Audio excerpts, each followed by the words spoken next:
part of it. Maybe my parents said I should come to school, so I'm coming. So first is, maybe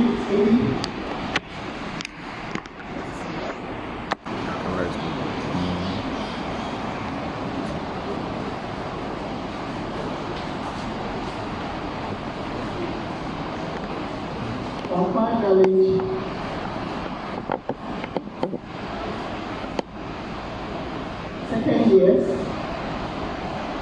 second year.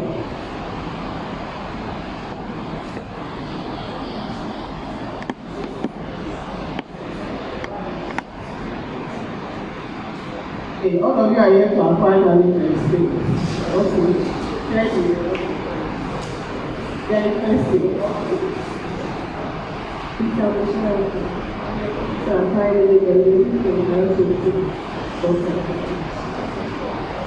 Acquire knowledge and interact with people.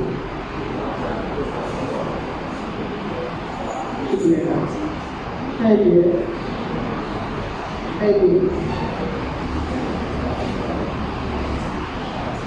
year. The hiding your faces.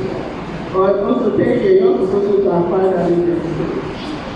Then, okay, final year. Final year, they acquired all the knowledge already. They are about living, Fatima.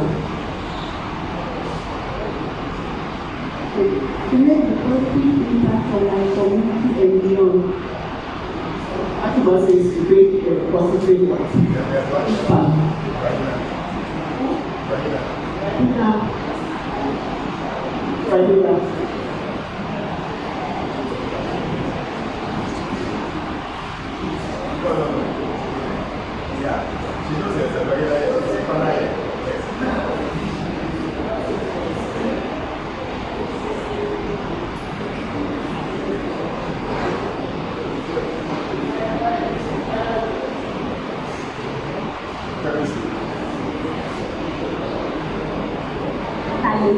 How to socialize with people.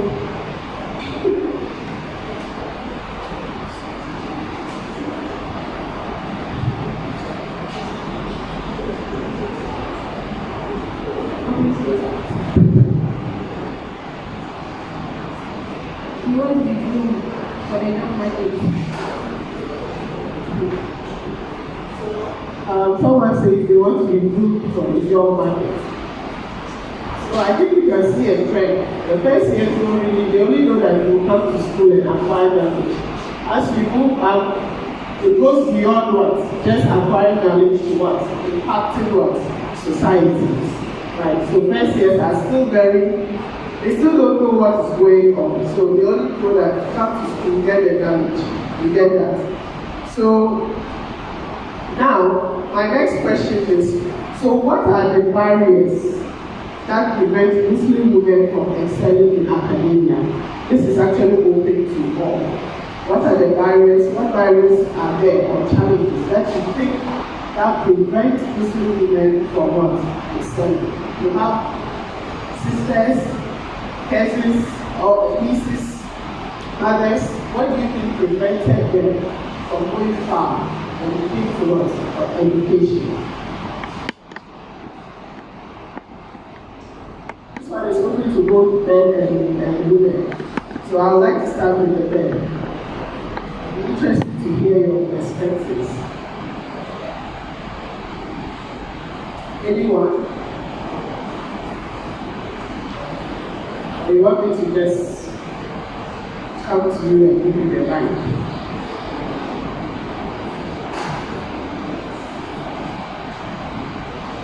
If you are ready to talk, please show my hand.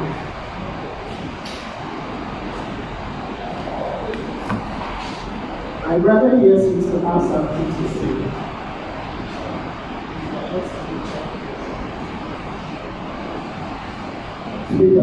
One of the barriers is early marriage. Early marriage. Okay. So he says early marriage. This one here, your hands are coming. Financial problems. And misconception that women are not supposed to acquire more knowledge as compared to boys. A misconception that women are not to acquire more knowledge as compared to our boys. So for some, when they get to SS, parents say it's okay, go and get what? Married.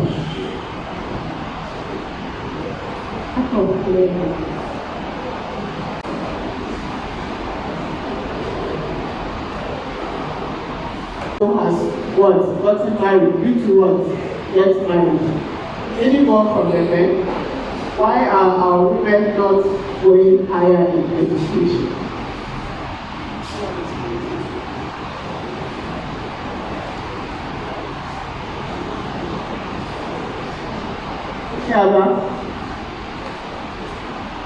Or you are not sure? One problem is fear and lack of confidence. Great. Fear and lack of what? Confidence. So let me stop here.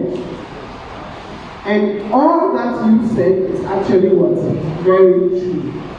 Very, very true. And you can see when I started on the point of fear and lack of confidence, people didn't want to what? Talk. Right? But as they were warming up to me, they started what? Raising their hands up to what? Speak. So, like we already said, when we talk about empowerment, now empowerment goes beyond enrollment. Initially, when we were talking about empowerment, we were looking at having more girls in what schools, and I think we have that now. Totally, we have more girls in what schools, but it has gone beyond that. How do we sustain them in what their academic field? Some end up dropping out at some point, not furthering their education due to all the challenges we have listed, including financial, social careers, or in most professions at the highest level.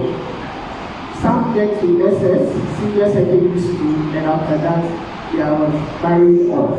Not that marriage is a bad thing, it's a good thing. But what we are saying is that even that marriage should not stop you from pursuing education.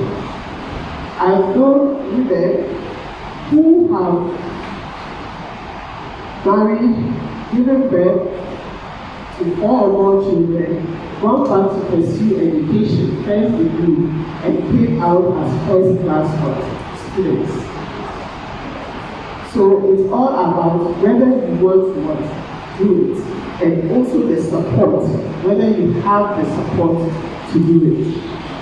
Then the stereotypes are about Muslim women in education. There are stereotypes that when a woman is educated, she becomes pompous. She will not listen to either her husband or maybe any masculine or male in her home, right? So those stereotypes are there. Then the financial bit is also there, but this one actually cuts across both male and female. But usually with the financial challenges,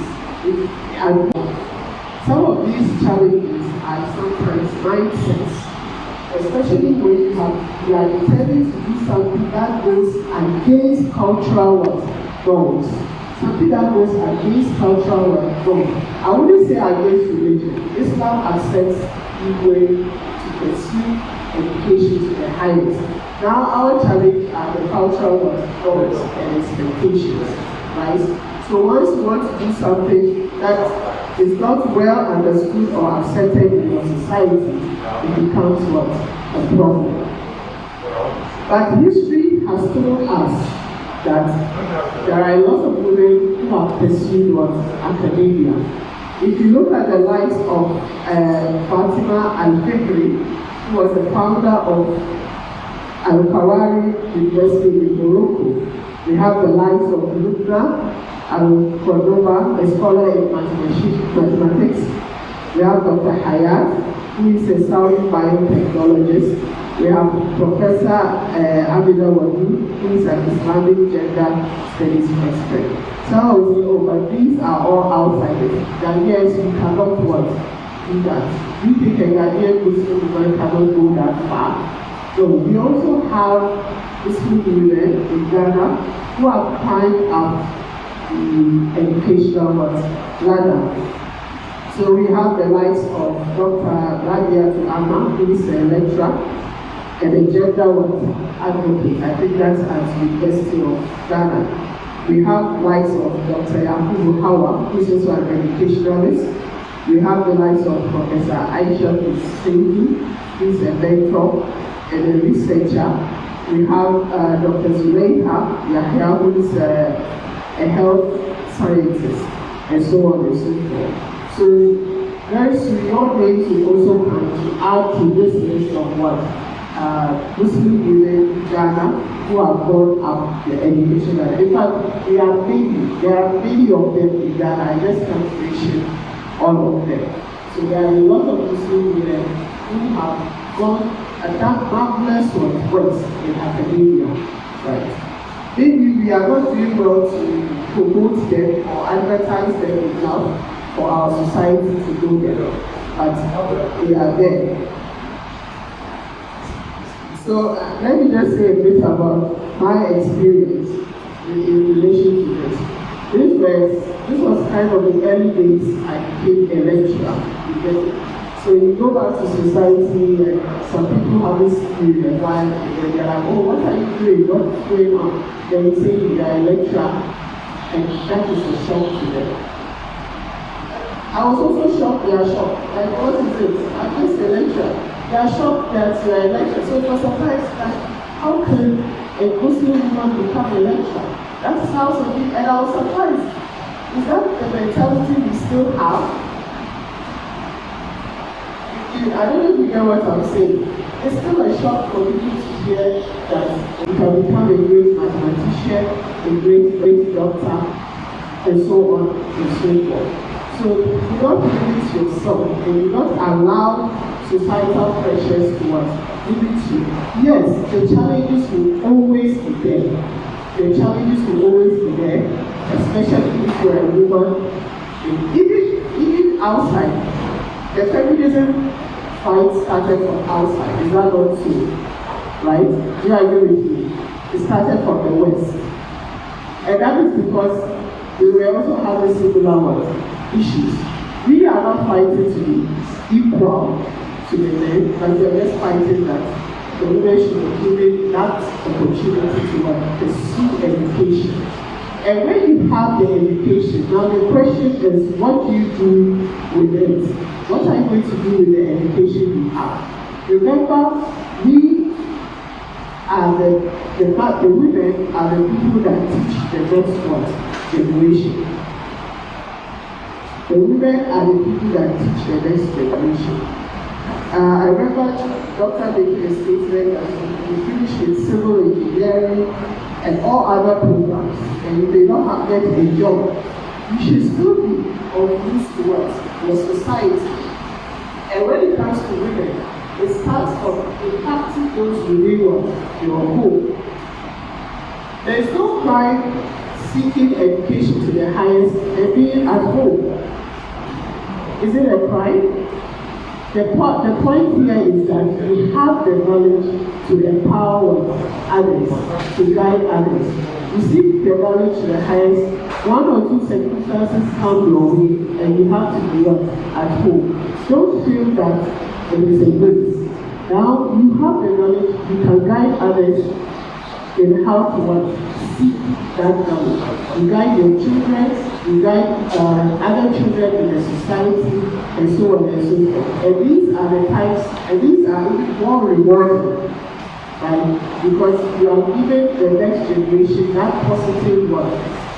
You are playing a role model towards the next generation.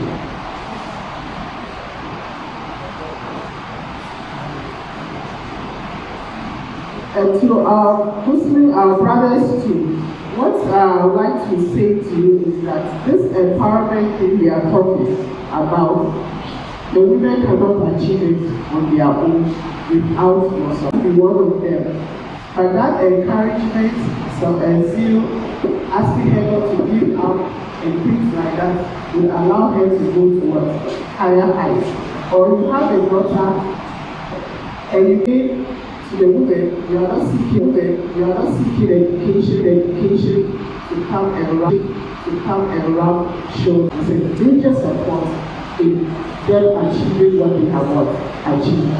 And they will also tell you that they do not love those shoulders with them.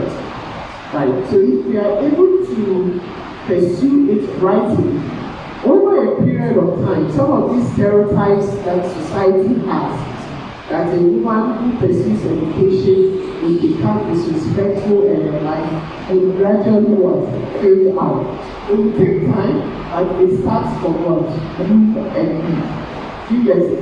If you pursue education to the highest degree, and then now you want to show society that you know everything, then you only go to confirm their fears. Like, oh, this is what we were saying. Do you see what we said? But if you do it rightly, then they look at you and say, oh, look at this lady. She went this far, she's still helping society. Another family takes a cue from that. They say, no, my daughter too shall go that far. Another person says, my daughter too shall go. By the time you realize, we are not going to come here standing and talking about what? Empowering women in what? Muslim women in what? Academia. Because we've gotten to the stage where they have been what? Empowered. So I'll just like to end my talk by just giving a few tips that you could use to empower yourself. So this can actually go either way, both male and what? Female. So first of all, embrace your identity. And in this case, we are talking about the identity of being a Muslim, and in particular a Muslim woman. This is important because as a Muslim woman, there are certain expectations of us from Islam. We are required to wear what? Hijab. I hope you get that. Do you understand what I'm saying? We are required to wear what? Hijab. Look at the path you want to go into. Does it go against your religious beliefs and requirements? If it does, then obviously there is something that will not help you. I think a point I raised out is that education and Islam go hand in hand. You shouldn't be educated and leave your Islam behind. Together, the two must go hand in hand. The higher you go, the better your branch, the better your Islam. So you must take a cue to acknowledge that about yourself. The moment you embrace that, it becomes easier for you. You will hit obstacles where some organizations might require you to take off your hijab. As a Muslim woman, you cannot. There's no two ways about that. You are not supposed to. Some of these are also tests to us. You forego that thing, and Allah shall inshallah open a better opportunity for you. So once you are able to embrace this identity, it helps you know where you are supposed to go, guide you in what you choose to do, your career path, and so on and so forth. Seek knowledge relentlessly. Don't say you have gotten enough knowledge, and don't limit yourself. You have come, you are doing computer science, you are doing environmental engineering, you are doing chemistry, you are doing English, you are all sorts of programs. Does it mean that you cannot seek knowledge beyond these areas? You live in a global world, and the skills, the more skills you have, the more knowledge you have, the better. Right? Maybe you came and you were not very good with cooking, and you are pursuing IT, and you have a friend in hospitality, an opportunity for you to learn some cooking skills. Do you know what I'm trying to say?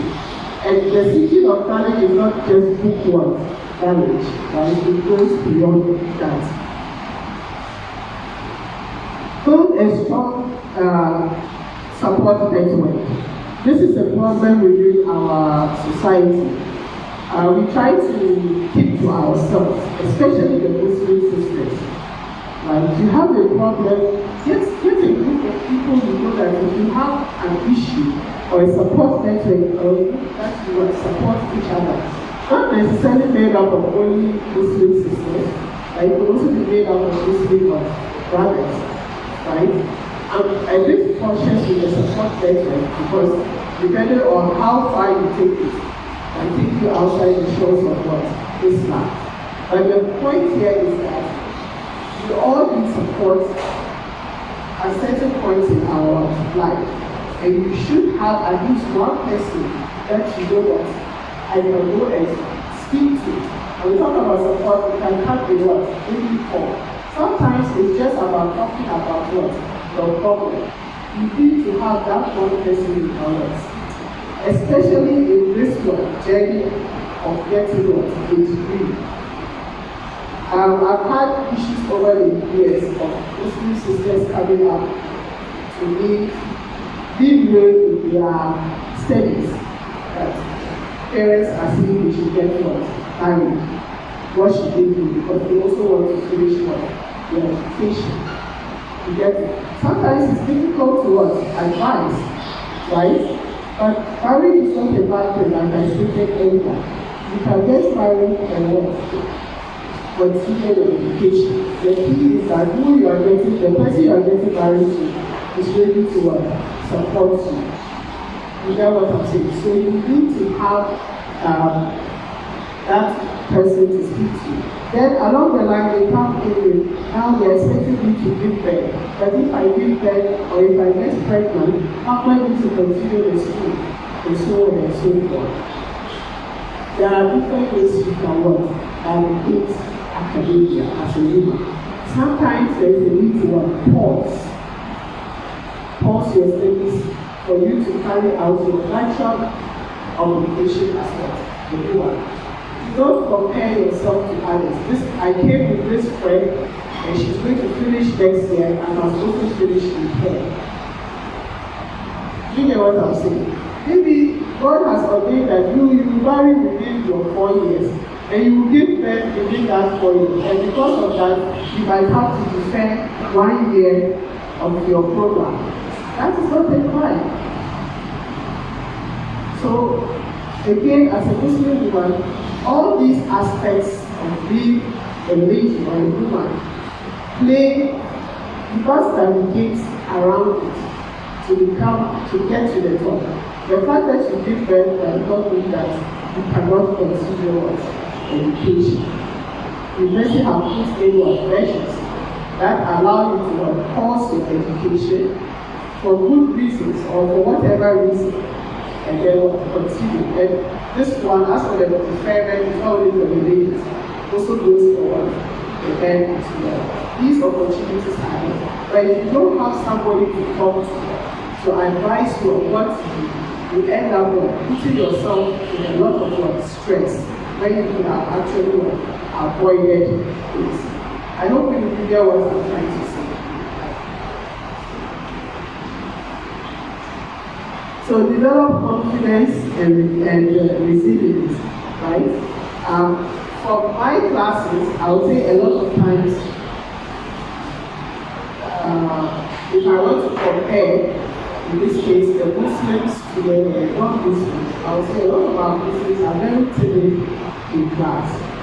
I don't know why, but we must develop that confidence, speak up, interact, ask questions, right? Don't shy away. I don't think anybody is going to reprimand you for whatever you say. Once you are saying it, you can realize yours. So sometimes asking questions or contributing helps you build your knowledge and your confidence. And as a challenge, people don't have what they do. Right, it is normal if at the beginning you don't know where you are going. But as you are moving up the academic ladder or moving from level 100 to 200, you should now be clear that this is what your program will lead you to. And you start setting goals for yourself, right? Academic goals, lifetime goals. And you try to work towards it. Of course, they will not go according to how you plan. Maybe you plan to get married after school. Something happened and you married before finishing school. doesn't matter. But in the end, that goal was what? Achieved. You know what I'm saying? And we should have what? Clear goals.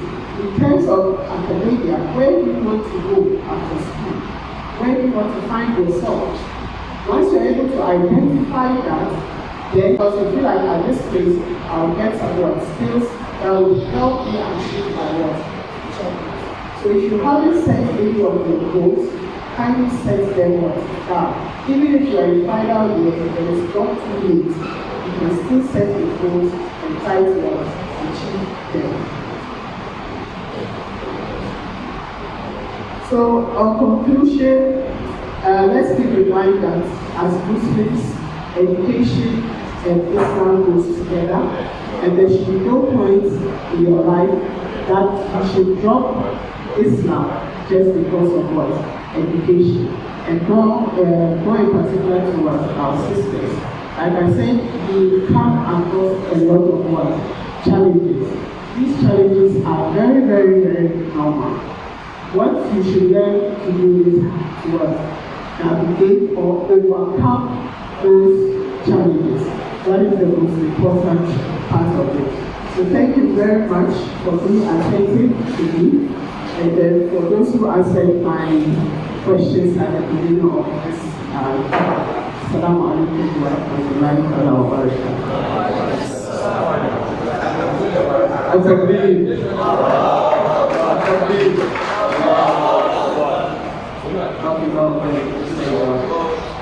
Very powerful and inspirational presentation of the Fauzan. And for those who have seen, we had a presentation from our honorable chairperson, Dr. Ismail Binani, about upholding Islamic values in the pursuance of academic excellence, which we made mention of a lot of important things. But among them that I can say, let's get a big regard. If your sole purpose or your sole aim is to acquire knowledge, and then after you are done with school, get a job, and then buy a house, live a luxurious life, then you might be disappointed. Because you make a calculation of the number of students that are being enrolled every year. And this year, for example, there's a estimation of over 100,000 students. That means in the next 4 years, if they are going to complete school, and the job market will have 100,000 jobs in the country right now.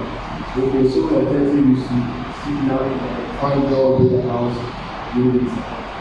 Which means you should seek knowledge to please Allah subhanahu wa ta'ala. You should be as an act of worship. And inshallah, Allah subhanahu wa ta'ala is going to bless us. Our knowledge will be beneficial for us. Allah guide us. And then this Fauzan also presented on the empowering women in academia. Carried out a short experiment, people saw what happened. The mindset has moved from level 100 to 400 changes. With the pressure, the mindset is going to acquire knowledge. But then as you move forward, you realize that it goes beyond that. You want to impact the society. You have different ways where you want to do that. The other guidance is the root of potential. Assalamu alaikum. The honor I said immediately.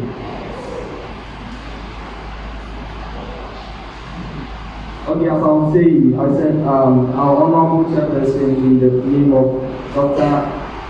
Ismail Ibrahim made a presentation on upholding Islamic values in the pursuance of academic excellence, which he made mention of a lot of important points.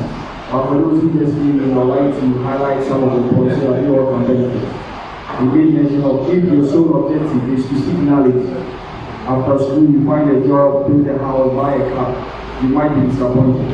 Because if you look at the number of students that are being enrolled each year, and for example, this year the estimation is over 100,000 students, which is in the next 4 years, we need about 100,000 students in the job market. And we don't have 100,000 jobs available in the country. So if that is your sole objective, you might be disappointed. So we should view seeking knowledge as an act of worship by seeking knowledge to please Allah subhanahu wa ta'ala. In that sense, Allah subhanahu wa ta'ala is going to put barakah in the knowledge that we see, and it is going to benefit us. When we do my land job immediately after we complete school. And then our honorable guest, Rich Ray, also did a presentation on empowering women in academia. He which he carried out a short experiment where we all learned the mindset as we move from level 100 to 400. The change in the mindset. For the first year, most of them are here to acquire more knowledge, to further their education. The goals are not clear. But then if you see the answers that level 400 are giving level 300, which means they have other purpose. Someone to impact society and others. There's a big mention of barriers that are stopping women from achieving higher education. We should give us some tips. That is going to benefit both men and women. Some of the things is that you embrace your identity as a Muslim. Wherever you go, you should stand proud that you are a Muslim. And as a woman, your hijab is your identity. Not do somewhere and because you don't want to be viewed as a bad person, you take off the hijab so that you can make it and be open with the people that are there. Proud and you embrace your identity. That's a mention of you not limiting yourself.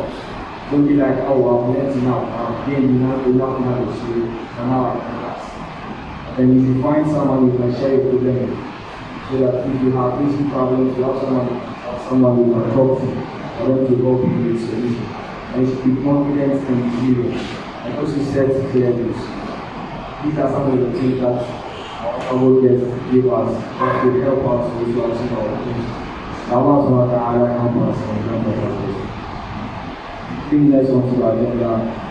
You have our father, our patron, Imam Isaac Muhammad, come and speak on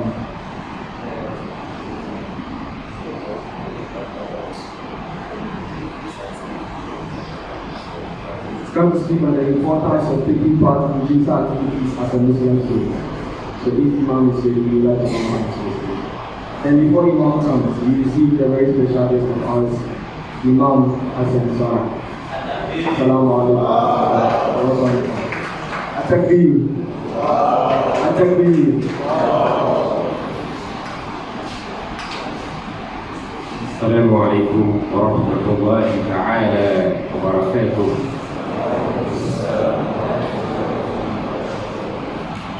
الحمد لله وكفى وصلى الله على محمد المصطفى وبعد. Dr. Chairman, my colleagues, my own Sheikh Hassan, my brothers and sisters, nephews, nieces, sons and daughters.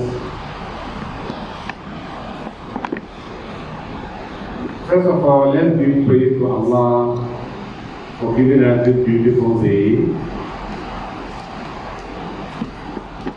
It is always a pleasure, a source of contentment, a source of honor to have a gathering like this in the name of Allah.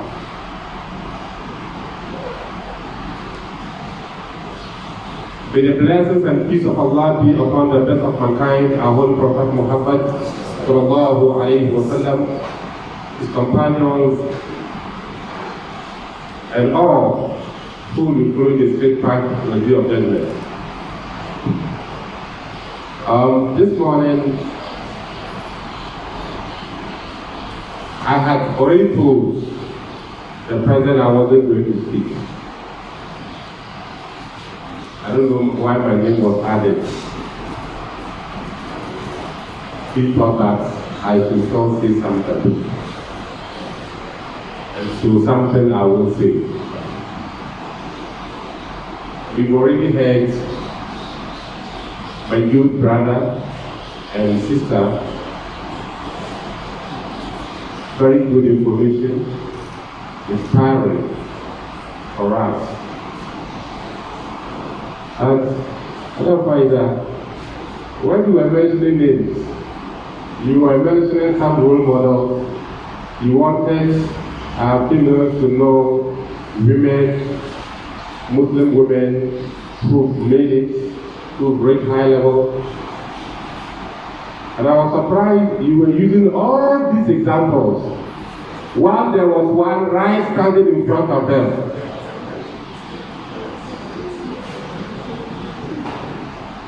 You didn't want to mention yourself. But I'm sure you had the message. Even if she did not mention herself, you yourself, you know that you have a good role model in front of you. A woman who has excelled in academia and who is still upholding her Islam, doing all.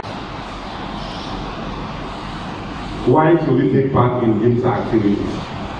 That's what we want to talk about, right? When the Prophet Muhammad sallallahu alayhi wa sallam entered Medina, we had two groups. We had the Al-Muhajirun, those who had migrated from Mecca to Medina, and we had the Ansar, those who were already residents of Medina. Then there was a pact, the pact of Mu'akhar, the pact of brotherhood, where the Holy Prophet Muhammad sallallahu alayhi wa sallam paid each Muhajir, each Meccan in Mecca, in Medina, with a man in Medina. So he paired them, so that those who had come from Mecca would have natives of Medina as their brothers. Now there was a point that these people were introducing themselves. Now those who had already introduced themselves by mentioning their father's name, now wait, they could reintroduce themselves and imitate him. The Holy Quran tells us that إِنَّمَا الْمُؤْمِنُونَ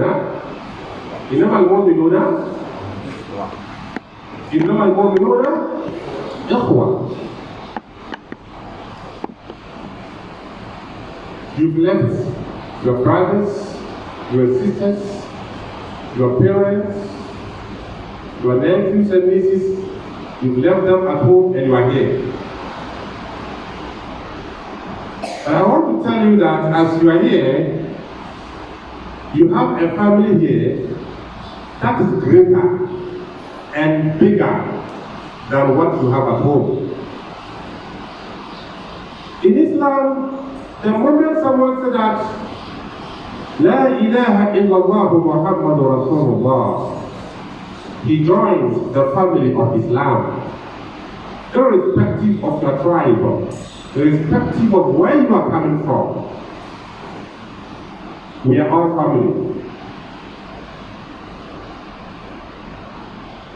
In Islam, we don't care much about your ethnicity, because all humans are nasu, sawasi, the asnan al-hushsi. That all humans are the same. Yes. Like the way you see the edges of a comb. That is how humans we are. So he said that Laysa minna man da'a ila sabiya. He who calls for discrimination based on ethnicity, tribalism, is not one of us. Now, putting all these things together, we are being told that we are one people. We are Muslims. So as we are here, we should see ourselves like one family. And as a family, we should live together, work together, and do things in common. It is very, very painful that you see many Muslims enter the university in 1100 having been trained at home, Islamically, become very well dressed, comport themselves very well. As soon as they get to campus, they start following other people who are not people of faith, who are not people of our faith. By the time you realize their lives have changed to something else. It is important that as you come here, you join your brothers and sisters in the threshold of Jinsa, so that one, you know that you have brothers and sisters. You always feel at home. Two, you will also have understanding of your deen better. We have our imams here, Imam Fauzan and the other imamate committees are there. You will be taught Islam. You benefit from their knowledge. You go home as a better person.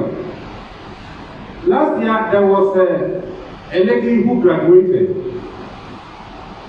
At the graduation, when I met her and congratulated her, I asked her, what class did you get? She laughed and said, sir, I didn't get a good class, but you may have given me something better than a class. I wanted to have a first class. I never got it. Even second class upper, I put it. I had second class lower. But now, when it is time for prayers, even if I don't look at my watch or my phone, I know it is time for prayers. So look, when I came to you there, I attended the first Jumu'ah because my roommate was attending. Because back at home, I used not to pray, to be sincere with you. But as I came and I joined Jinsa, people have been thinking that I've been a very good Muslim throughout, but no, it wasn't like that. So he said that Jinsa has given me something. So I know I didn't have first class, but at least I had Islam through Jinsa.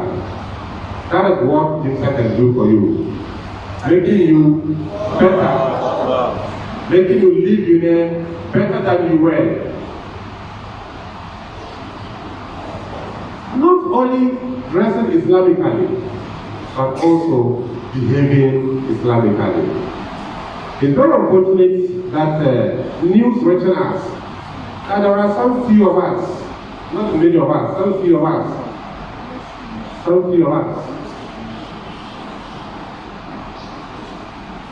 who depict Islamic picture on the surface. You see her, you know that this is a Muslim lady. But then behind the scenes, things that go on are very sad. So even as we applaud you for the beautiful dresses, the way you exhibit yourself, remember that Allah is not only interested in how you dress, but also how you behave.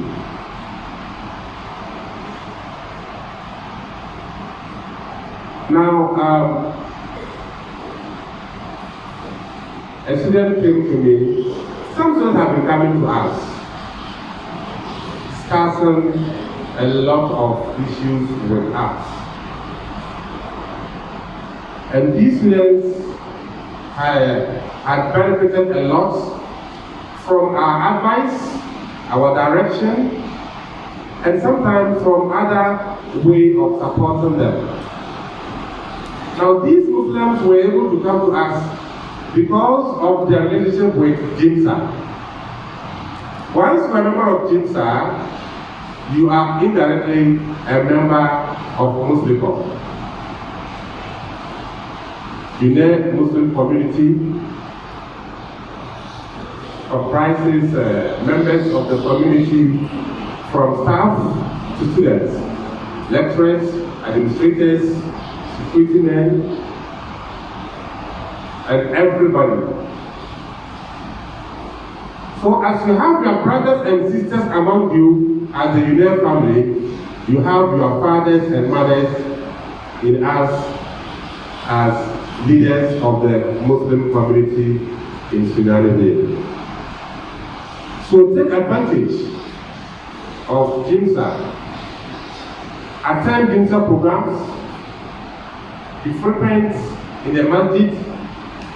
Learn Islam. We've been told already that we should not pursue academic excellence in expense of our gain.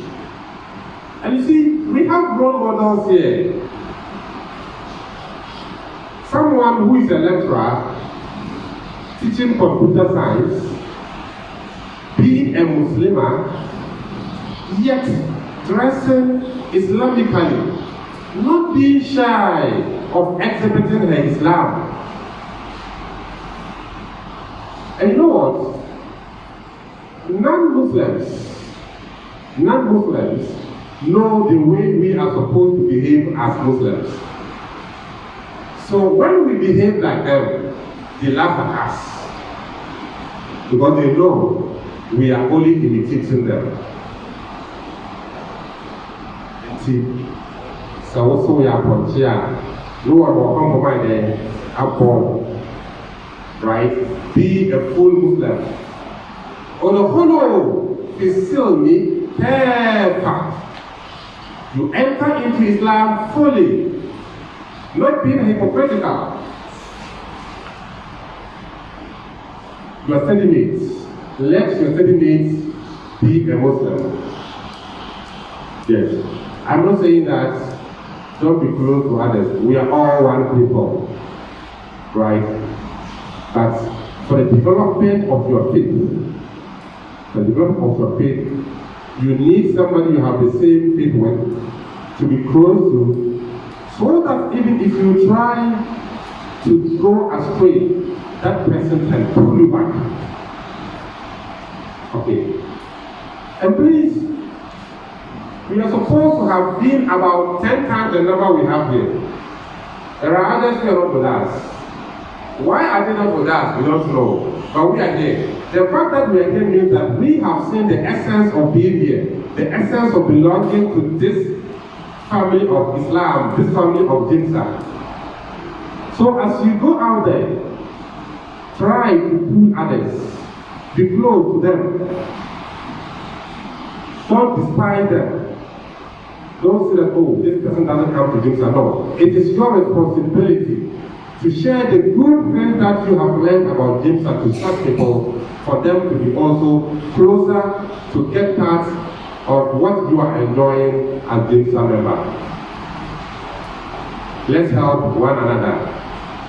Let's show love to one another. The Imamate Committee, you have a lot to do.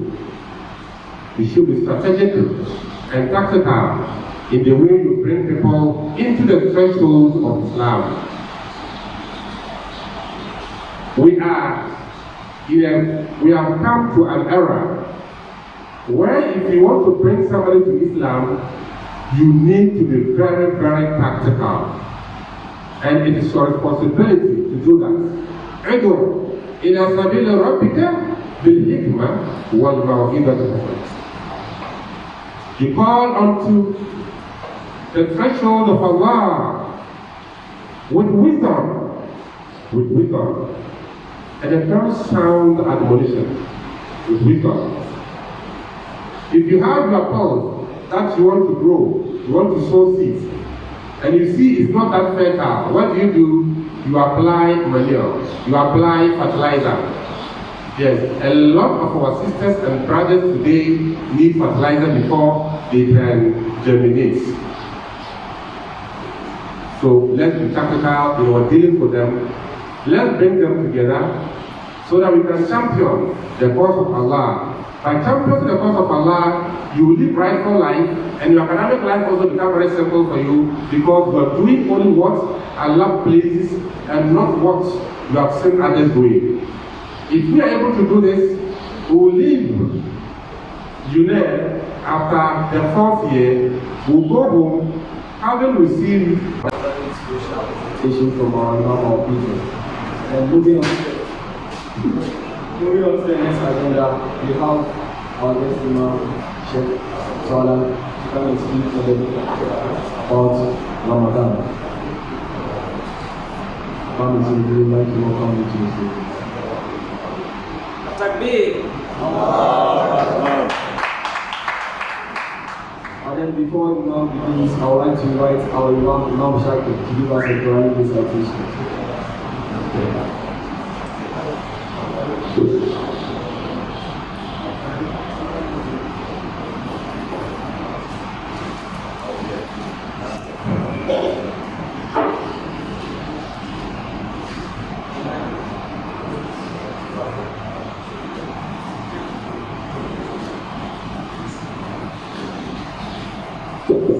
بالله من الشيطان الرجيم فمن خاف من موص جنفا أو إثما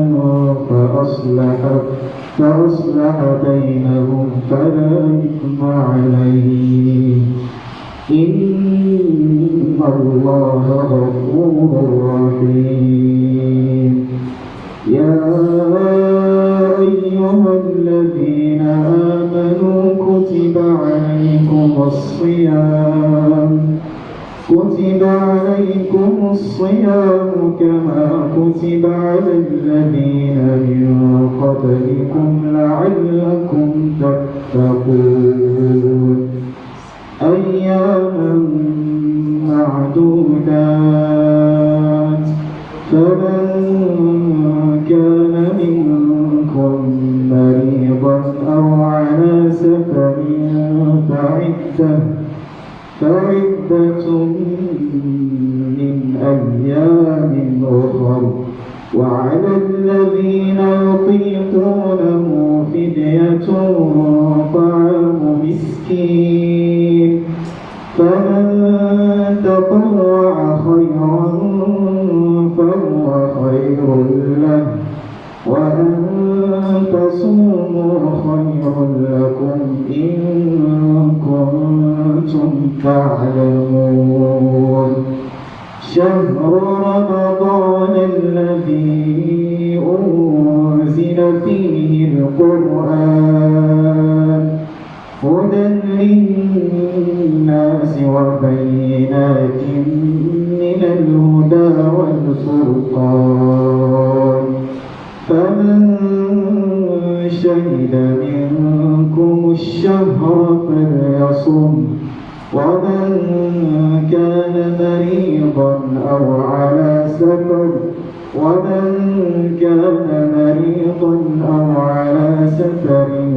فعدة من أيام أخر يريد الله بكم اليسر ولا يريد بكم العسر ولتكملوا العدة ولتكبروا الله على ما هداكم ولعلكم تشكرون وإذا سألك عبادي عني فإني قريب أجيب دعوة الداع إذا دعان فليستجيبوا لي وليؤمنوا بي لعلهم يرشدون.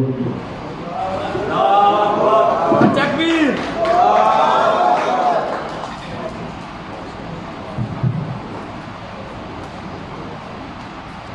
أعوذ بالله من الشيطان الرجيم بسم الله الرحمن الرحيم والصلاة والسلام على من لا نبي بعده وعلى آله وصحبه ومن سن بسنته يوم التمام فإن أصدق الحديث كلام الله وخير الهدي هدي محمد صلى الله عليه وسلم وشر الأمور محدثاتها وكل محدثة بدعة وكل بدعة ضلالة وكل ضلالة في النار. رب اشرح لي صدري ويسر لي امري واحلل عقدة من لساني يفقهوا قولي وبعد. Give all thanks to Allah subhanahu wa ta'ala, the master of the attributes of Allah subhanahu wa ta'ala, who created and facilitated you and I for a purpose. Found the purpose of Allah in your creation is one day you will be in the name. And you must reflect the orders of Allah subhanahu wa ta'ala. Anything you do on this earth that is against the orders of Allah will be deleted. Very soon you will die and Muslims will bury you. Minimum after 24 hours. Even if doctor dies, even if my own sheikh dies, Muslims, we don't have enough time. You wouldn't spend more than 24 hours in the room. When President called me to give me a topic, I had only one ayah in the Quran to summarize it. When I got here, he added something to the topic. Fortunately, I came with my small Quran and met a bigger Quran. So it's easy speaking when you have a working Quran. You see the way Imam recited Surah Al-Baqarah, he was not born with it. There is one popular ayah in Surah Yunus. It defines the life of a Muslim.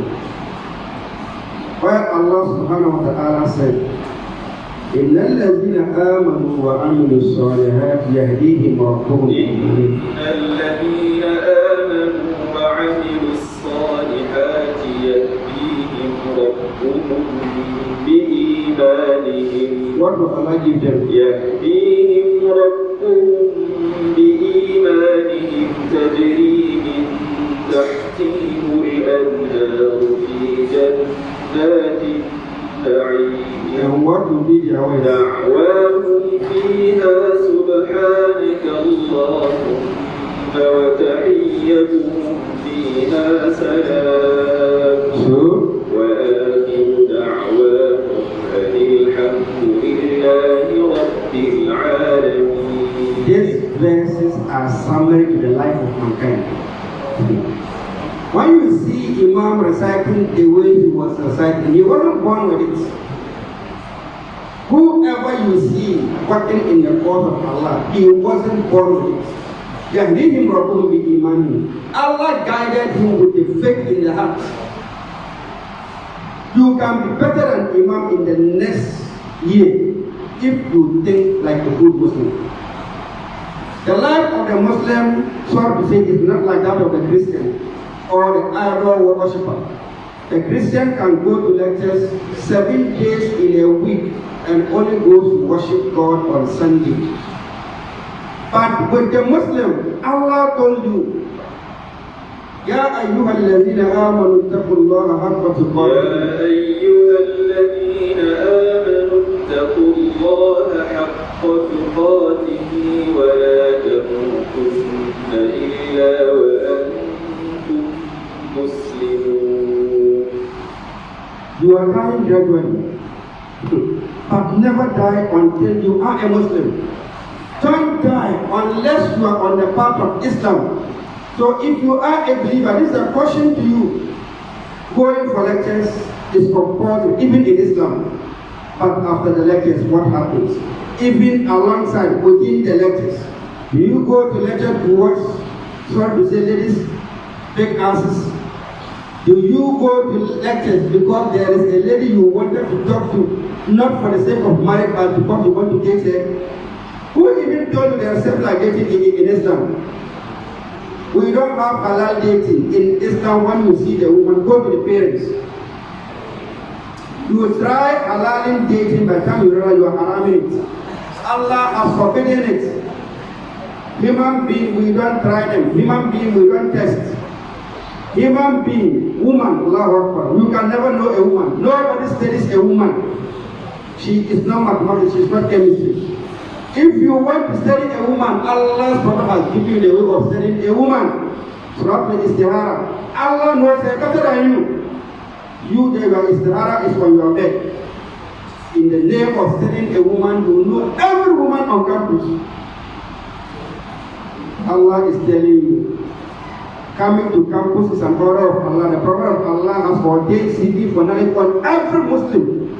Be it a woman or a man, seeking for knowledge is compulsory in Islam. And as long as you seek the worldly knowledge, look, there are people who are better Muslims today in the community because they've been in the university. If you going to the university is making you leave Islam, then that is a very bad thing. The orders of Allah is good speaking to students because you can make any form of scenario. When Allah created mankind, He gave mankind a marking scheme. We are on earth to work for Allah subhanahu wa ta'ala. You try computer science. If doctor gives you a question, Write what you want and submit to her. She has a marking scheme. If you go outside it, you will pray. It's as simple as that. That is human being. Ordinary doctor, how much for Allah? Allah has a marking scheme. That is why question. Quran, the entire Quran is questioning. Allah questions you left and right. Never die. You are on your campus. Don't die on campus unless you are a Muslim. Islam is beyond ordinary heart and smoke. It's beyond ordinary abaya. Islam goes beyond that. It even goes beyond ordinary salah. That is Islam. So when you come to campus and the ordinary salah, you have an issue with it. That's when you have problem with Allah. Wallahi, Allah will not ask you why you have not been to the university, but Allah will question you on salah. I think in Torah, what Allah commanded everyone, وَأْمُرْ أَهْلَكَ بِالصَّلَاةِ وَاصْطَبِرْ عَلَيْهَا. لك بالصلاة واصطبر عليها لا نسألك رزقا نحن نرزقك والعاقبة للتقوى. When your own sister invites you for prayers, you have issues with them. Ordinary salah. That is the easiest thing you can find in Islam, and it holds Islam. Among the 5 pillars, apart from kalima, the easiest is the salah. Salah na mi karbi, just like you get Islam, you need the idea of Allah. Ordinary salah, you have problem with it. When you start receiving salary, can you work for Allah? Any Muslim who cannot offer 5 daily prayers well, she will have problem with all the prayers of Allah. So the moment she hears it's about 2 weeks Ramadan, she starts shaking everything. That's why she remembers she has ulcer. Because the salah is no good. Allah confirmed it in the Quran, in the salah. إن الصلاة تنهى عن الفحشاء والمنكر ولذكر الله أكبر والله يعلم ما تصنعون. You sit down and analyze your friends on campus. Those who have problems with salah, they can easily fornicate. Sit down and analyze your own roommate. Those who have issues with salah, it's easy for them to go for betting. Analyze it. Those in your own hostel who have issues with salah, there is no sin they cannot sin. But those who are guided and protecting their own salah, it's easier for them to abstain from fornication. It's not easy. Any man who can see a woman in abaya and propose for fornication with her is a wicked person.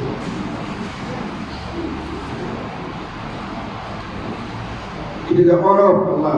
When a woman dresses like a normal Muslim, it's difficult for you to approach it if your intention is fornication. My playboys, you know better. Any woman who dresses perfectly as a Muslim, it's difficult to approach it if you know you're not going to talk about marriage. But you yourself, you uncovered, so anything goes. Some of our sisters, their abaya is even dangerous than a miniskirt. When you put on abaya, nothing shakes. That is what the order of Allah said. You should to know. When Allah commanded a man, وَقُلْ لِلْمُؤْمِنِينَ يَغُضُّوا مِنْ أَبْصَارِهِمْ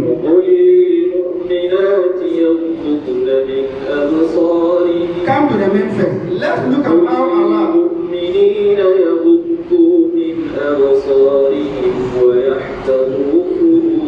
Only 2. These are the conditions of presence of the man. Lower your gaze and protect your private parts. But because Allah created the woman specially, one of the greatest creation of Allah is a woman. Because you are not married, you don't know how a woman is. There are some of the sisters, when they undress, you will run away. Allah has put in everything in them. Wallahi, a Muslim woman whom a man has seen her private before marriage, to deceive your own self. Allah told the man, lower your gaze and guard your private parts. That's enough for you. But when it came to a woman, because she is a special creation of Allah, then Allah said, listen to the condition. وَقُلْ لِلْمُؤْمِنِينَ يَغْضُضْنَ مِنْ أَبْصَارِهِمْ للمؤمنات يغضضن من أبصارهن ويحفظن فروجهن ولا يبدين زينتهن إلا ما ظهر منها. This tray is even enough for you on campus. For the woman, lower your head, carry your private parts, and never let any human being, except your father, like those groups are there. No one should see any part of you that signifies beauty. No man. And Allah said, وَلْيَضْرِبْهُنَّ وَلْيَضْرِبْنَ عَلَى جُيُوبِهِنَّ. You see, Allah even did not differentiate between the headgear and the normal abaya. The woman's headgear must cover from top to down. It has to carry all goods on the way. That is how a Muslim is supposed to dress. A woman was dressed in abaya. She passed around Sayyidina Umar and his friends, and she was putting on an anklet, and it made noise. Sayyidina Umar told a friend, go and tell her to go home and bath ghusl. She has fornicated. Because the anklet makes noise. Are you every man, the moment you see men, that's when you want to show them you know how to walk. The pride of Islam, the pride of Allah subhanahu wa ta'ala. Look at how proud Allah is when He sees a woman. No chapter in the Quran Allah called a chapter of men, but you have a chapter and Nisa. No chapter in the Quran that Allah has given right to women like the Surah At-Talaq. The summary of the entire Quran Fatiha. Another name of Fatiha is Quran, the mother of Quran. And yet, following the order of Allah is an issue. Very soon you are going. Very soon. If you don't go today, you go tomorrow. Last week we buried a sister. Allahu Akbar. Very nice lady. After SHS, 20 years. She was approaching 20. I was returning from the mosque and somebody approached me. This lady is gone. The first question I asked the person is she married? He said no. And yet she was 7 months pregnant. She is carrying a load. She is carrying a witness to the grave. Just last 2 years, I came here for a program, like our MC was speaking here. Very fine guy. Later, I had a caller, he had admission to, I think, China or so. For his PhD, he went there and that was his end. But let this earth fancy you too much. Don't think and reflect upon the orders of Allah on you. University education, and so what? Ordinary first degree. Somebody is having BE and yet she is defined by Islamic orders. Ordinary first degree, which you are not even sure. I remember very well. If Madam will remember, that is the year they competed before us KNST. 2010, a lady in pharmaceutical science. She was holding her product back for submission to be graduated, and the payment in this fell on her, if you remember that issue. And that was the end. People are dying and you don't take any lesson from it. No lesson. But thanks be to Allah subhanahu wa ta'ala, we are in the best of months. SubhanAllah.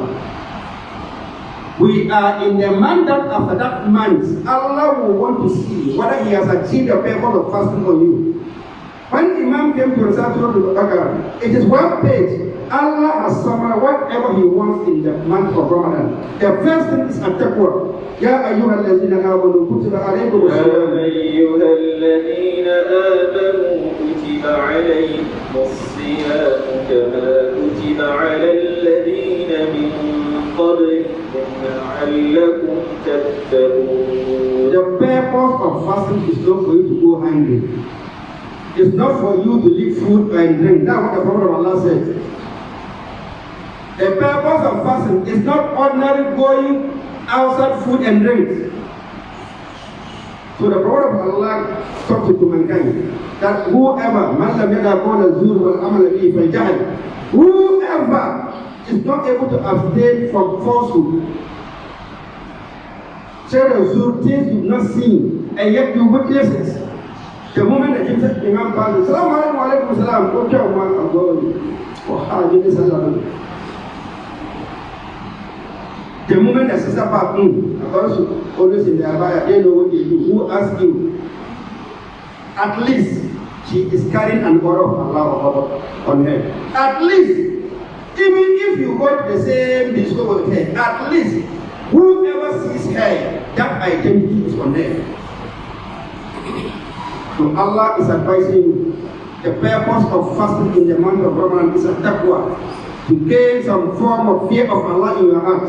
If after 29 days or 30 days of fasting, on the 29th day of fasting, then you pick your phone, you are almost through. You call your girlfriend, you are almost through. You can come. You tasted your time. Your heart is so strong. After going hungry for 30 days, you want to waste it. Anyone who can fast for 29 or 30 days can abstain from anything Allah has asked you to abstain from. Human psychologists, they said after 21 days, whatever thing you stop yourself from, you can be on it till the end of time. Then Allah added 1 week because He knows you. Then you immediately after fasting, since you wouldn't even work for immediately after fasting, you want to waste it. So that is the purpose of Ramadan fast. And taqwa in the heart. Then secondly, Allah went ahead to tell you, شهر رمضان الذي أنزل فيه القرآن. رمضان الذي أنزل فيه القرآن هدى للناس وبينات من الهدى والفرقان. It's okay, Sheikh. That is the month of Quran. If you recite your Quran and it resembles the Bani language or Hausa or Musi, you are not reciting Quran. You see the way you feel when he is reciting. That is how Allah has asked you to recite. You see how difficult it is to pass the lesson. You were able to pass it. You are in the university, you are in the first class. It means everybody can memorize the Quran.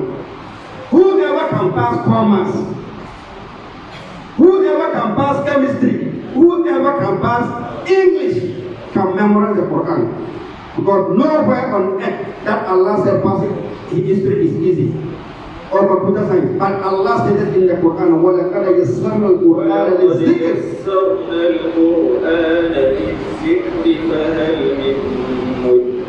Allah has made memorization of Quran the easiest thing. And Allah is admonishing you. Who will take up and recite? You will die. You will go to the grave and no one will ask you about mathematics. That is the hidden truth. We go to school because we want to better our life, but we worship because we are ordained to worship Allah subhanahu wa ta'ala. So those of us who have no time for Quran, not in the month of Ramadan, that is why when you enter any mosque, after today, any mosque, where they are doing Umdatul Ahkam, Sahih Bukhari, Muslim, Usul al-Fiqh, they will put all books aside and they present the Quran. Any mosque, because it is the man of Quran. It is the man of the book Allah subhanahu wa ta'ala himself said he is guiding.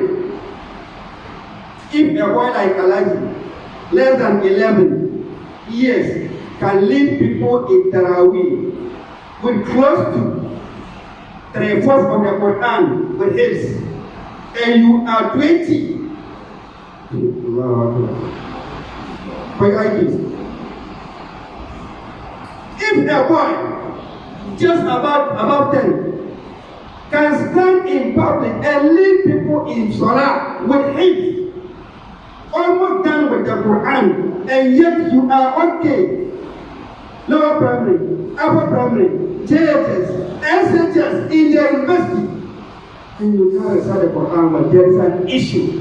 Because even in Makkah, Allah said, الَّذِينَ آتَيْنَاهُمُ الْكِتَابَ يَتْلُونَهُ حَقَّ تِلَاوَتِهِ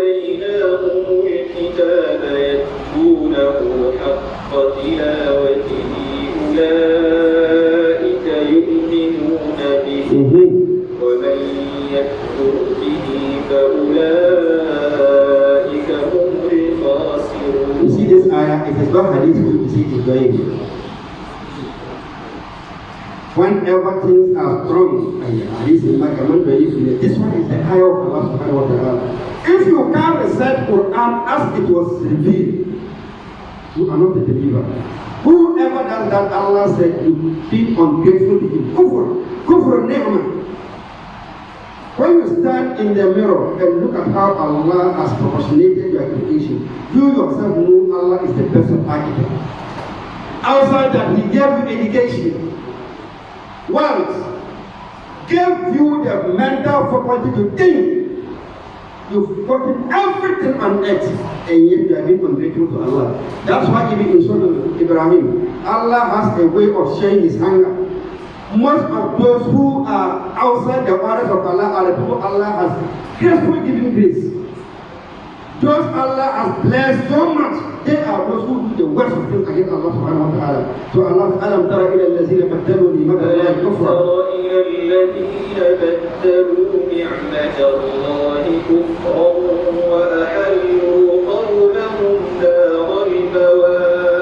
What will Allah do today?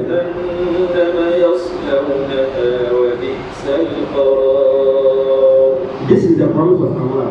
Alam tara ila allazina baddalu ni'mata Allahi kufra. After Allah has given you everything, the beauty, the education, the beauty, the education, everything, the cars, the motorbikes. You cannot even fornicate when you don't have a car. So Allah will give you the car, He will give you the house, He will give you everything. Then for the lady, Allah will give her all the accessories, front, back, sideways, everything. Then she will then inside Allah Akbar.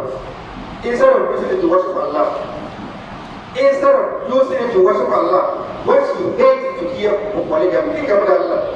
Very soon, the way when a man approaches you, and you are also there, and you're part of me. When you get to the grave and you meet the angel, after similar words, before the day you enter the grave, when you get inside and Allah asks you why you are not married, you point to tell Allah when the guys come, I feel like they are beneath me. Tell him because of my degree, I wanted a PhD Karama as a people. That can move very soon. Can I give my game? A working dead person. You are dead. I was told 3 days ago about our brother having a stomach issue. When it was giving a text message, I saw it late when I woke up for around 2. Then I texted back, and the guy, before he's in Europe, he told me, he sent me the message because he had wanted me to go there in the evening. I told him, I just saw it, but inshallah I'll go in the morning. And he told me the guy has passed on. Less than 3 hours in the hospital. I prayed with a woman in the house. So after Maghrib, I met her, we spoke for about 15 minutes. We entered and prayed Maghrib. After Maghrib, we went halqa in the masjid. So when the azan for Isha went, she performed ablution, entered the room to pick her veil, and she was gone. Let this environment fancy you beyond what Allah is asking you to do. Allah has given us this opportunity. Let this Ramadan be the Ramadan of reflection. So Allah is telling you, this is the man I myself reveal Quran. Allah revealed it to somebody. Allah Akbar. When Allah was speaking to the Prophet of Allah, he told him, he told him, Ya ayyuhal muzammil. Ya ayyuhal muzammil. This is an order from Allah, the Prophet of creation.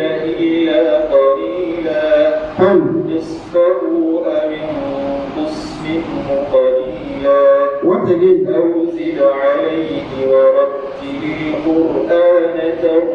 You see what Allah was telling the Prophet of Allah? This is an admonishment from Allah subhanahu wa ta'ala. An order, a command. Get up at night. And when you get up at night, either half of the night, less than half, or even more than half, there is things we do in the night. The night is for recitation of Quran. But you, when you get up at night, you are going to have yourself with water. That is what you know how to do. The night Allah has prescribed for tahajjud. No shame. This is the best of creation, the orders of Allah on you. So even if you want to fornicate and you fear Allah, do it in the morning or in the afternoon. The night has a special work for. This is what Allah told the Prophet. إنا نحن نزلنا عليك القرآن تنزيلا. إنا نحن نزلنا عليك القرآن تنزيلا. If you doubt in this one, go to Isra وبالحق أنزلناه وبالحق نزل. وبالحق أنزلناه وبالحق نزل. What is that? وما أرسلناك إلا مبشرا ونذيرا. With what? وقرآنا فرقناه لتقرأه على الناس على مكث ونزلناه تنزيلا. If you still doubt in this one, recite Yasin to them. بسم الله الرحمن الرحيم ياسين. With what? والقرآن الحكيم. Even if you doubt this one, recite Ar-Rahman to them. بسم الله الرحمن الرحيم الرحمن. What did he do? علم القرآن. If you still doubt, go to Surah. صاد والقرآن. If you even doubt this one, take to them Surah Al-Hajr when Allah told him, ولقد آتيناك سبعا من المثاني والقرآن العظيم. Do you still doubt? Carry your shame to your family. Carry your shame to your hostels and start thinking like Muslims. Today I wouldn't talk much, but the message for you today is Allahu Akbar. 3 times Allah confirmed in the Quran, in Surah Ali Imran, in Anbiya, in Ankabut. Allah out of His Majesty confirmed it.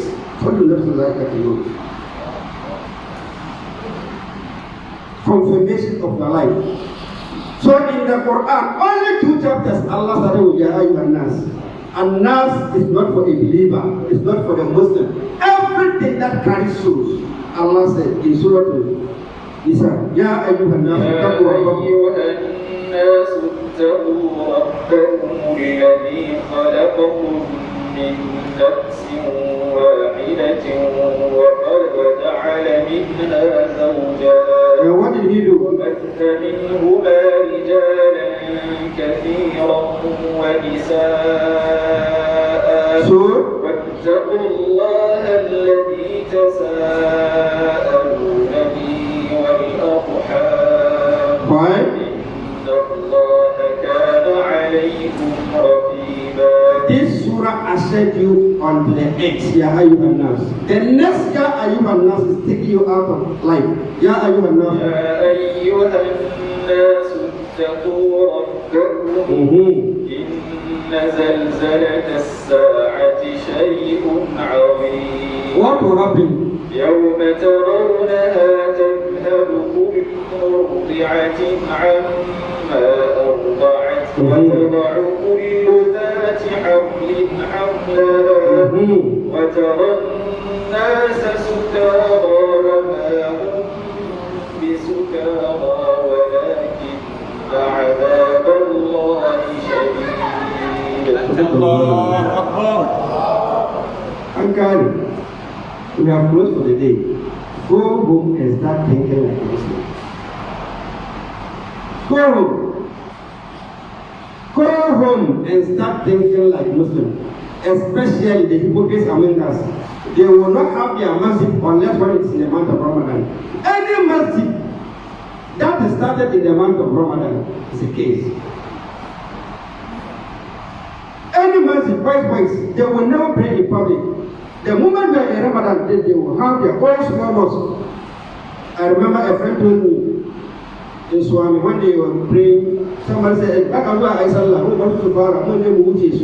Akbar. Express Imam. Let them start.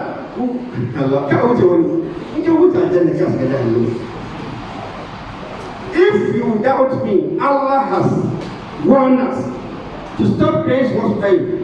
Take me to Surah Al-Tawbah and let me end. والذين اتخذوا مسجدا ضرارا وكفرا وتفريقا بين المؤمنين وإرصادا لمن حارب الله وليحلفن إن أردنا إلا الحسنى والله يشهد إنهم لكاذبون ولا تقم فيه لمسجد أسس على التقوى من أول يوم أحق أن تقوم فيه رجال يحبون أن يتطهروا والله يحب المطهرين أفمن أسس بنيانه على تقوى من الله ورضوان خير أمن أسس بنيانه على شفا جرف نار فانهار به في نار جهنم والله لا يهدي القوم الفاسقين. You think Allah doesn't know us? Allah Akbar. It is the Quran which will give you a better understanding of Allah. Wallahi. Quran will make you know Allah knows everything. You can't try Allah. The Prophet of Allah said, whoever stands in Taraweeh with the Imam till the prayers is done, Allah rewards him as if he has been in the Hajj the whole of the night. But caution from Allah. Do not create your small mosque. There is a reason. Allah hates it. Kufr. Allah said, "Tafriqan bain al-mu'min wa irsalan liman araba Allah wa Rasulahu." These are places people become ungrateful to Allah. They bring division between the Muslims. Wa irsalan, they use it as a place, as a station to talk against Allah subhanahu wa ta'ala. May Allah be our guide. My prayers is that this Ramadan is the Ramadan changer. The purpose of Allah or Ramadan should appear upon our lives. Start thinking. My younger brother, start thinking. Some of you are not up to marriage, don't even try it. But those who have the ability, Allah knows you and beyond. For the sisters, everybody here is a marriage material. For the guys, maybe 10-20% we are ready for marriage. Like this one, he knows Allah will catch him. This one, he has everything. If he doesn't marry by next year, I will be on him. May Allah be our guide. May Allah accept our Ramadan. May this Ramadan be the source of upliftment. Kar ki bar duniya ya miki yawa, ki so duniya too much. Wallahi, it is not an enlightenment. It is not an enlightenment for a woman to know a man before marriage. It is not an enlightenment for everybody to know your shape. It is not an enlightenment. It is not an enlightenment for you. When the lady is passing, oh, you not carry later. It is not an enlightenment because of education. You can forget it. If you want to know proper enlightenment, go and research on the Arab. Because of time, like I would have taken my shit there. Proper enlightenment. Go and get to the Arab. It's a page. Inna waliyallah listen alayhi al-kitab. To the end, Allah will tell you what is enlightenment. In kana son a san ka waye, je ka karanta Arab. In kina son a duniya sai kun waye, ki bautan Allah. هذا هو بالله التوفيق. السلام عليكم ورحمة الله وبركاته. This year your heart has been touched by the Quran. Imam said fundraising, so bring the money and let's go. You are looking at me, bring the money and let's go. Imam, we want money. These ladies all have money. The guys, Allah has blessed them with money. But if you know your money is for that of death, you don't bring it here. You don't need it. Don't try suhoor or iftar with anything that has to do with that. Don't try. I want only 5 ladies and 20 guys to give Allah 56. Only 56. 5 minutes. After 5, I will take the email. Do where and come now I will. Give me the mobile line. You see my shit is coming. Even the ayah hasn't started to understand. May Allah bless you. Check. Give him an ayah. Bushara na al-Jannah. You see my sister is coming. Give them inna Allah ashtara min al-mu'minin. Inna Allah ashtara min al-mu'minin anfusahum wa amwalahum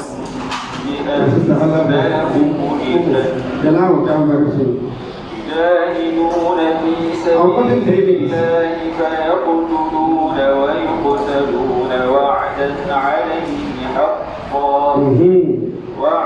عليه حقا في التوراة والإنجيل والقرآن فمن أوفى بعهده من الله فاستبشروا ببيعكم الذي بايعتم به وذلك هو الفوز العظيم. I'm not only one lady. MashaAllah. مثل الذين ينفقون أموالهم في سبيل الله مثل الذين ينفقون أموالهم في سبيل الله كمثل حبة أنبتت 7 سنابل أنبتت 7 سنابل في كل سنبلة 100 حبة والله يضاعف لمن يشاء والله واسع عليم. The guys, I have only 2. Well, you know they make the gift. Nothing in their budget. 50 cities. My guy is coming. Just have you can't put it on if you don't have money. Gentleman of the day, may Allah bless you. Inshallah, your pocket will never lie. Allah will give you a very good woman like Nana Aisha, inshallah. But when you are going, you remember me in prayers. Why? 50 cities. The guy I now have only 4. Allah. Some are coming. The one who is coming. Okay, my guy to herself. 053 240 5264. 053 240 5264. The work of Allah. 50 cities. I'm waiting for one guy from this place. I've seen him. I don't want to mention the name. 50 cities for the sake of Allah in this special month. Yeah, my sister is coming. May Allah bless you for us. And your husband. May Allah bless you and your husband. If you are not married, may Allah bring him very soon.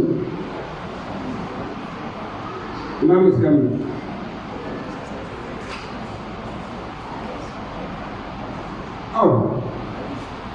Oh, Afar.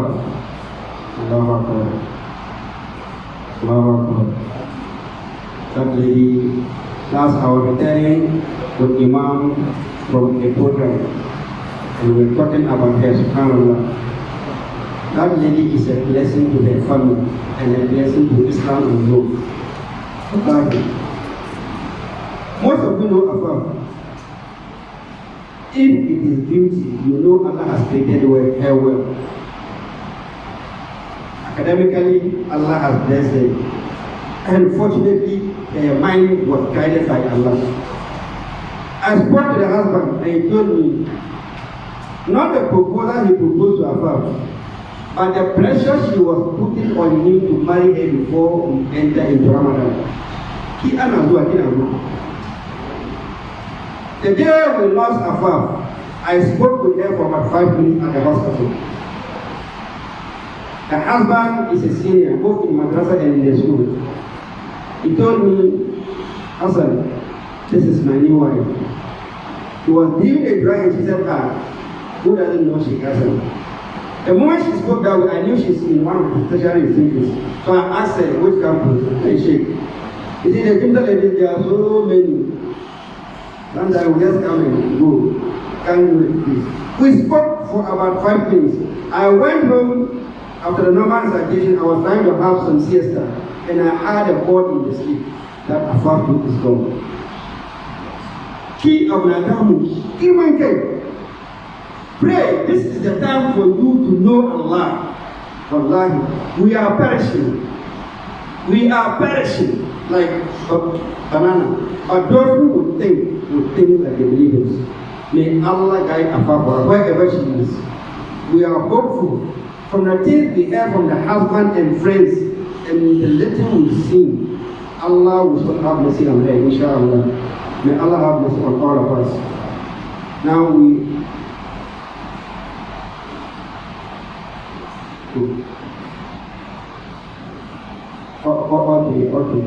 The Muslim one, I think there is some donation, inshallah, immediately after the appeal. Oh, the guys, I want only 156 so that I'll move from here. Only 156. 156 here. 1. I want a man. So no, Allah said, Regal la tu'inu tijaratu wa la This is the man. Shake me and let me pray for you. Are you married? Oh. May Allah bless you with wealth, good wealth, the wealth to worship Allah subhanahu wa ta'ala. May Allah make you the Abu Bakr of our time. Now we are moving from 56. 20 days I will not come down. If you don't come, I have a bad prayer for you. That prayer, even if you are in first class, you drop to Africa. And if you are in lower, you know where you go. Check Baso Ayah 26. 26. Only 15 sisters. The guys, they are uncountable. About 50 of you. 20 sisters for the sake of Allah. 20 sisters will not take anything away from our pocket. Let's go. بسم الله الرحمن الرحيم. الحمد لله رب العالمين. الرحمن الرحيم. ما شاء الله. مالك يوم الدين. إياك نعبد وإياك نستعين. اهدنا الصراط المستقيم. 20 cities. صراط الذين أنعمت عليهم. إياك نعبد وإياك نستعين. إياك نعبد وإياك نستعين.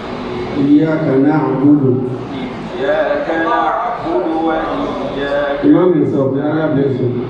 Imam Bakayah, this one is Usha. اهدنا الصراط المستقيم. May Allah bless him. صراط الذين أنعمت عليهم. Malik Yawm al-Din. Malik Yawm al-Din, my friend is coming. مالك يوم الدين. This is the part I like to most إياك about Fatiha. نعبد وإياك نستعين. May Allah confirm it for us. اهدنا الصراط المستقيم. صراط الذين I will mention your name. Most of it, I know your name. المغضوب عليهم. Why will صراط الذين أنعمت عليهم. ما شاء الله. May Allah bless you. عليهم ولا الضالين. We are going to undertake an exercise. But this exercise is for only the believers. If you believe in Allah and His Prophet, stand up. If you don't believe in them, please sit down. Whoever believes in Allah and the Prophet, stand up. If you don't stand up.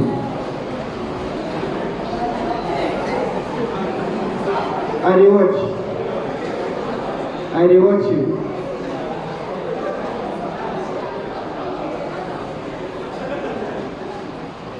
I watch you. This one is a special exercise. This cameraman, he has not come. The pictures You will just come and walk around the book. Allow you. So Buddha. This is a special party from my father.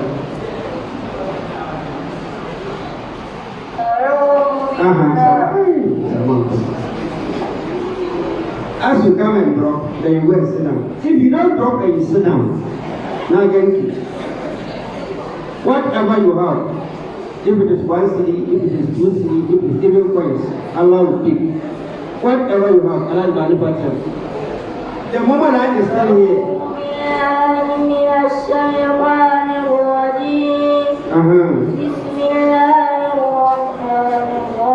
Allah bless you.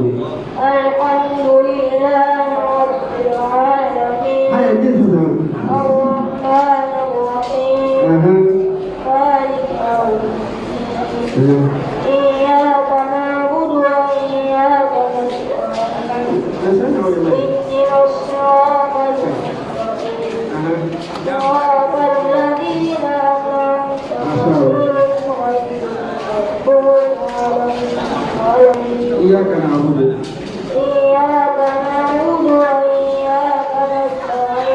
إياك نعبد